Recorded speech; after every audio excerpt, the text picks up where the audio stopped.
Station Ghanpur నియోజకవర్గం వేలేరు మండలంలో ఈరోజు మేజర్ గ్రామ పంచాయతీలైన పీసర, అదేవిధంగా మల్లికుదురులో, వేలేరులో సర్ స్పెషల్ ఇంటెన్సివ్ రివిజన్లో భాగంగా ఓటర్ ఎన్యూమరేషన్ ఏ రకంగా జరుగుతుందని పరిశీలించడానికి వెళ్ళడం జరిగింది. దీంట్లో నాతో పాటు పత్రికా మిత్రులు, ఎలక్ట్రానిక్ మీడియా సోదరులు, తర్వాత బీఆర్ఎస్ పార్టీ అతిరథ మహారథులు నాతో పాల్గొనడం జరిగింది.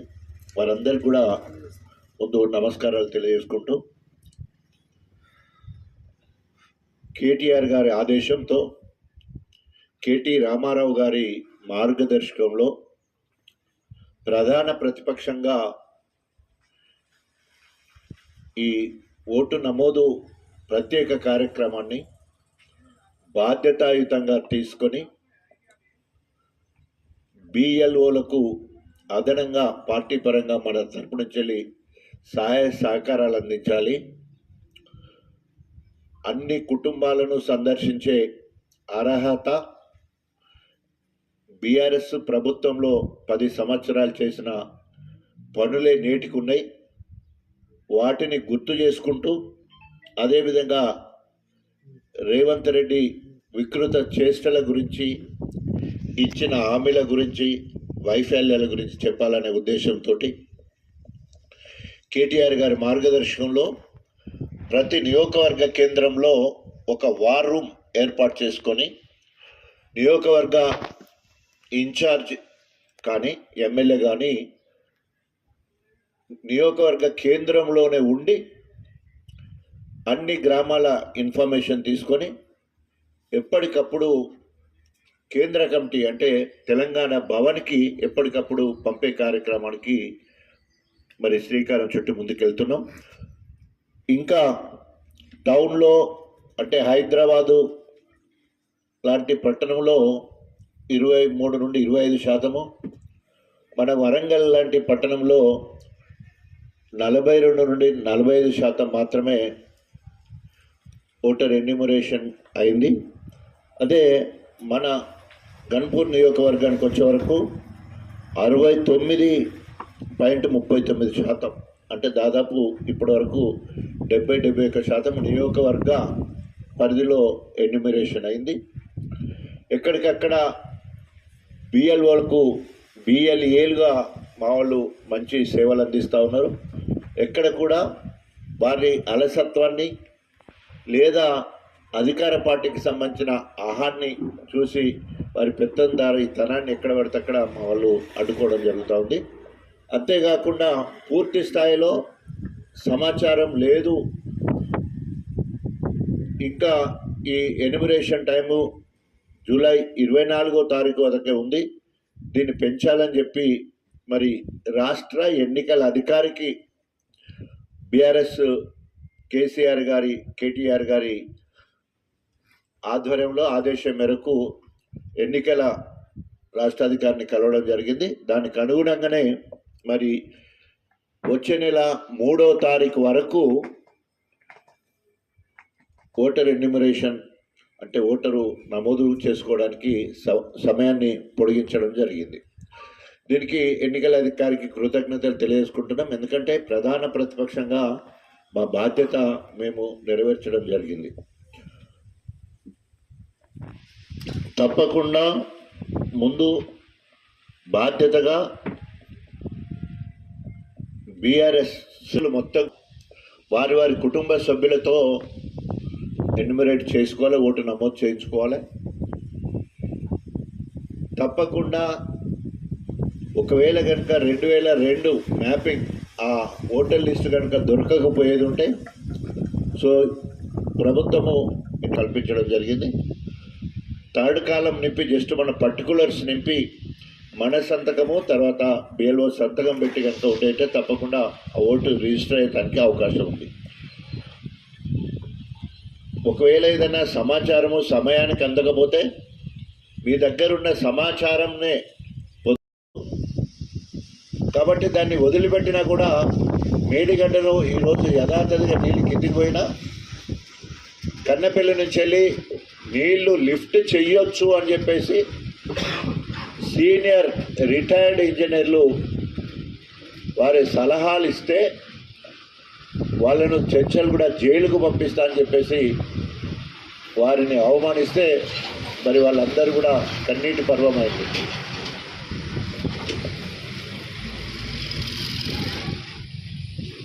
ఇజ్రాయెల్ ఇరాన్లో ఎట్లయితే విధ్వంసం జరుగుతుందో హైడ్రా పేరుతోటి మూసి ప్రక్షాళన వేలుతోటి నేను ఇక్కడ విధ్వంసం సృష్టిస్తున్నా అని చెప్పేసి వికటహాసం చేస్తూ ఉన్నాడు.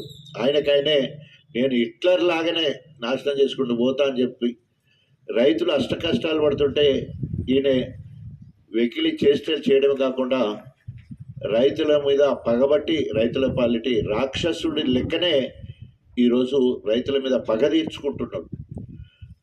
రైతుకు కేసీఆర్కున్న బంధాన్ని ఏ రకంగా దూరం చేయాలని చెప్పేసి రైతుల మీద కక్ష కట్టిండు. అదేవిధంగా తెలంగాణ ఉద్యమంలో ముందు వరుసలో పనిచేసిన విద్యార్థులకు సంవత్సరానికి 2 లక్షల ఉద్యోగాలు మొదటి సంవత్సరంలో ఇస్తామని చెప్పేసి, అదేవిధంగా ఫీజు రియంబర్స్మెంట్ ఏకకాలంలో చేస్తానని చెప్పేసి 20,000 కోట్ల రూపాయల ఫీ రియంబర్స్మెంట్ అట్లే ఉన్నది, 2 లక్షలు ఇవ్వలేదు. అదేవిధంగా మహిళలకు 2,500 రూపాయలు మహాలక్ష్మి పేరుతో ఇస్తానని చెప్పి అదేగా పెట్టిండు. ఆడపిల్లలకు స్కూటీ ఇస్తానని అదేగా పెట్టిండు.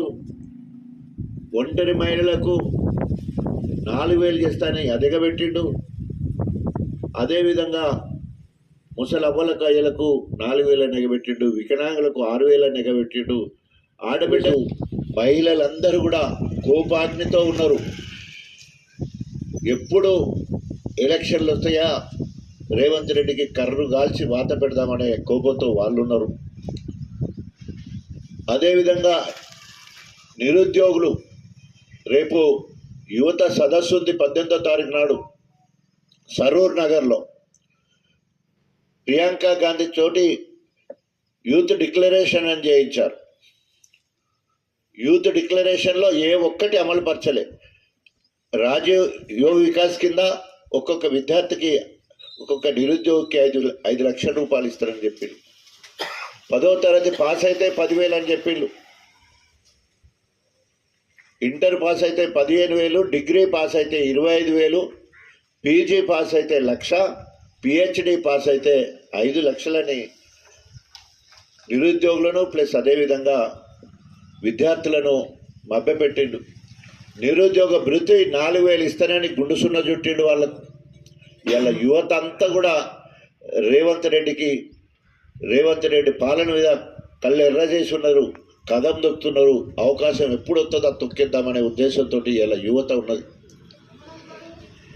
మనం ఇంతకుముందే రైతు సదస్సు గణపురంలోనే మన వరంగల్లోనే పెట్టుకున్నాం. రైతులకు ఇచ్చిన ఏ ఒక్క హామీ నెరవేర్చలేదు. రైతులకు ఈ రాష్ట్ర ప్రభుత్వము లెక్కలు గట్టి చూస్తే అన్ని రకాలు కలిపి 1,13,000 కోట్ల రూపాయలు రైతులకు బాకీ పడ్డది కాంగ్రెస్ ప్రభుత్వం. ఏ ఒక్క వర్గానికి దగ్గర లేదు, ఒక్క ఇంటికి కూడా దగ్గర లేదు. ఏ ఇంటికి పోయి ఓటు అడిగే, ఓటు నమోదు చేసుకో అని చెప్పే నైతిక హక్కు కాంగ్రెస్ శ్రేణులకు లేదు. ఎందుకంటే ఈరోజు ప్రతి ఇంటింటికి నల్లు ఇచ్చినాం, రైతు బంధు ఇచ్చినాం, రైతు బీమా ఇచ్చినాం, రైతు భరోసా ఇచ్చినాం, 24 గంటల కరెంట్ ఇచ్చినాం.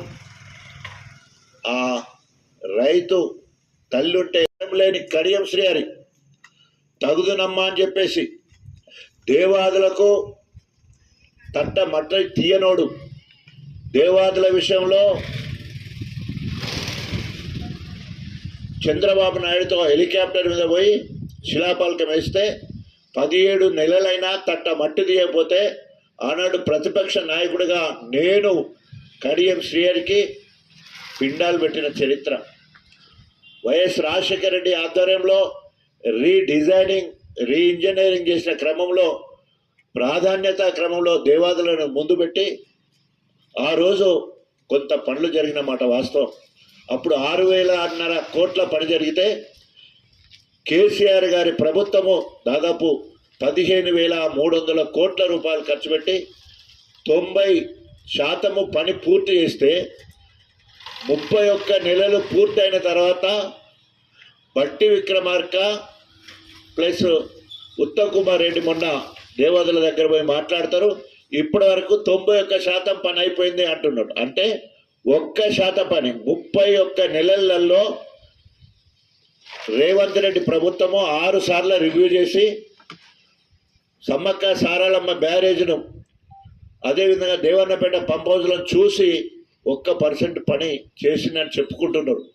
దానికోసము కాంగ్రెస్ ప్రభుత్వం వచ్చిన తర్వాత మొట్టమొదటిసారిగా నిన్న 194 కోట్ల రూపాయలు విడుదల చేస్తున్నాము అని చెప్పడం జరిగింది. దానికి అవసరము 3,200 కోట్ల రూపాయలు అయితే మొత్తము ప్రాజెక్టు పూర్తవుతుందని ప్రకటించిండు. 3,000 ఎకరాల ల్యాండ్ అక్విజిషన్ చేయాల్సిన అవసరం ఉంది. కానీ 30 నెలల్లో 3 ఎకరాలు కూడా ల్యాండ్ అక్వైర్ చేయలే. 1 ఎకరాకు అదనంగా నీళ్ళు ఇవ్వలే. సిగ్గు శరం లేకుండా కడియం శ్రేయర్ గారు కొండందోవి ఎలుకని పట్టినట్టు దేవన్నపేటలో 3 పంపులు ఉంటాయి. 3rd ఫేజ్ 6th ప్యాకేజీలో 3 పంపులలో 1 పంపు నీళ్లు ఆన్ చేసి ఇప్పుడు వచ్చేటప్పుడు ధర్మసాగర్ అంతా ఒట్టిపోయి ఉన్నది. ఉట్టిగానే